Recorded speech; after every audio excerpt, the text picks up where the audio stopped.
दोस्तों नमस्कार, मैं हूं राजकुमार सिंह। आज बात करेंगे दिल्ली में मुफ्त रेवड़ियों की चुनावी राजनीति की। दिल्ली की सत्ता की जंग में हार जीत का पता तो 8 फरवरी को चलेगा, लेकिन साफ हो गया है कि विधानसभा चुनाव पूरी तरह मुफ्त की रेवड़ियों पर लड़ा जा रहा है। पिछले 10 साल से दिल्ली की सत्ता पर काबिज आम आदमी पार्टी इस बार भी मुफ्त रेवड़ियों के सहारे मतदाताओं को लुभाने की कोशिश कर रही है। तो रेवड़ी कल्चर को अर्थव्यवस्था के लिए घातक बताने वाले प्रधानमंत्री नरेंद्र मोदी की पार्टी बीजेपी भी रेवड़ियां बांटने की स्पर्धा में किसी से पीछे नहीं रहना चाहती। कभी लगातार 15 साल दिल्ली में सत्तारूढ़ रही, पर पिछले 2 विधानसभा चुनावों में खाता खोलने में भी नाकाम। कांग्रेस की भी सारी उम्मीदें मुफ्त रेवड़ियों के वायदों पर ही टिकी हैं। अपनी नई सरकार चुनने के लिए दिल्ली के मतदाता 5 फरवरी को वोट डालेंगे। उससे एक पखवाड़े पहले ही, यानी लगभग 15 दिन पहले ही, दिल्ली की सत्ता के तीनों दावेदार दलों के चुनाव घोषणा पत्र अलग अलग नामों से, अलग अलग दावों से सामने आ चुके हैं। सबसे बाद में संकल्प पत्र के रूप में आए बीजेपी के चुनाव घोषणा पत्र में अपने दोनों राजनीतिक विरोधियों से आगे निकलने की कोशिश साफ नजर आती है। प्रधानमंत्री नरेंद्र मोदी के अलावा भारतीय रिजर्व बैंक और नीति आयोग भी मुफ्त की रेवड़ियों की राजनीति के आर्थिक खतरों पर चिंता जता चुके हैं। सुप्रीम कोर्ट भी इस प्रवृत्ति पर सवाल उठा चुका है। लेकिन इस सबसे बेपरवाह सत्ता के खिलाड़ी इन्हें जन कल्याणकारी योजनाएं बता रहे हैं। सत्ता के तीनों ही दावेदार अन्य राज्यों में एक दूसरे के चुनावी वायदों और उनके पूरे होने पर सवाल उठाते हुए खुद के ट्रैक रिकॉर्ड के लिए अपनी पीठ भी खुद ही थपथपा रहे हैं।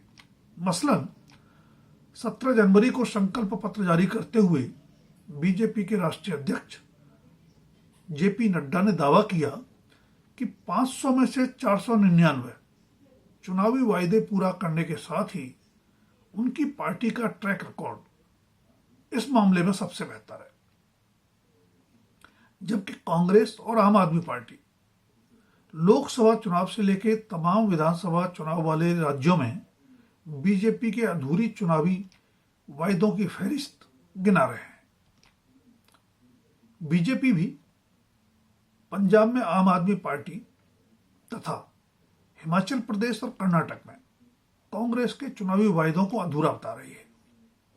सच जो भी हो, इतना तय है कि दुनिया के सबसे बड़े लोकतंत्र भारत की राजधानी दिल्ली में इस बार भी चुनाव मुफ्त की रेवड़ियों के वायदों पर ही लड़ा जाएगा। इसलिए सत्ता के तीनों दावेदारों के चुनावी वायदों पर एक नजर डालना जरूरी है कि वोट के बदले वे मतदाताओं को क्या क्या मुफ्त देने के वायदे कर रहे हैं। पानी, बिजली, अच्छे स्कूल और मोहल्ला क्लिनिकों तथा महिलाओं को मुफ्त बस यात्रा से आगे बढ़कर आम आदमी पार्टी ने इस बार 2100 रुपये महीने मासिक महिला सम्मान योजना, 60 साल से ऊपर के वरिष्ठ नागरिकों के लिए मुफ्त इलाज के लिए संजीवनी योजना तथा पुजारियों एवं ग्रंथियों को 18,000 रुपये मासिक सम्मान योजना जैसे वायदे किए हैं। उधर कांग्रेस ने महिलाओं के लिए 2500 रुपये मासिक प्यारी दीदी योजना, बेरोजगार युवाओं के लिए 1 साल की अप्रेंटिस एवं 8,500 रुपये मासिक उड़ान योजना, 500 रुपये में रसोई गैस सिलेंडर, मुफ्त राशन किट और 300 यूनिट फ्री बिजली का भी वायदा किया है। दिल्ली में पूर्वांचली मतदाता बड़ा वोट बैंक है। इन्हें लुभाने के लिए कांग्रेस ने महाकुंभ की तर्ज पर छठ पर्व मनाने का भी वायदा किया है, जिसके लिए यमुना किनारे स्थान निर्धारित कर उसका नामकरण दिवंगत लोक गायिका शारदा सिन्हा के नाम पर किया जाएगा। आम आदमी पार्टी और कांग्रेस के बाद अपना चुनाव घोषणा पत्र जारी करने वाली बीजेपी ने मुफ्त की रेवड़ियों के मामले में इन दोनों से आगे निकलने की कोशिश की है। मसलन महिला समृद्धि योजना के नाम से महिलाओं को हर महीने 2500 रुपए दिए जाएंगे, तो गर्भवती महिलाओं को 21,000 रुपए नकद दिए जाएंगे। रसोई गैस सिलेंडर 500 रुपए में देने के साथ ही बीजेपी होली और दिवाली पर 2 मुफ्त सिलेंडर भी देगी।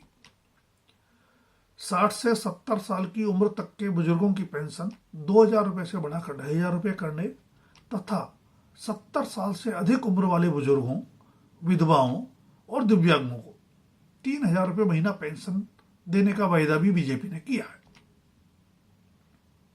इसके साथ ही बीजेपी ने दिल्ली में सरकार बनने पर आयुष्मान योजना लागू करने और 70 साल से अधिक उम्र वाले बुजुर्गों के लिए 10 लाख रुपए के स्वास्थ्य बीमा का भी वायदा किया है। जाहिर है, दिल्ली की सत्ता के 3 दावेदार मुफ्त रेवड़ियों की चुनावी नैया पर ही सवार नजर आते हैं। महंगाई पर अंकुश और रोजगार बढ़ाने का विजन किसी भी राजनीतिक दल ने पेश नहीं किया है। ऐसे में दिल्ली के मतदाताओं को मुफ्त रेवड़ियों के वायदों के आधार पर ही शायद अपनी पसंद का राजनीतिक दल और उम्मीदवार चुनना होगा।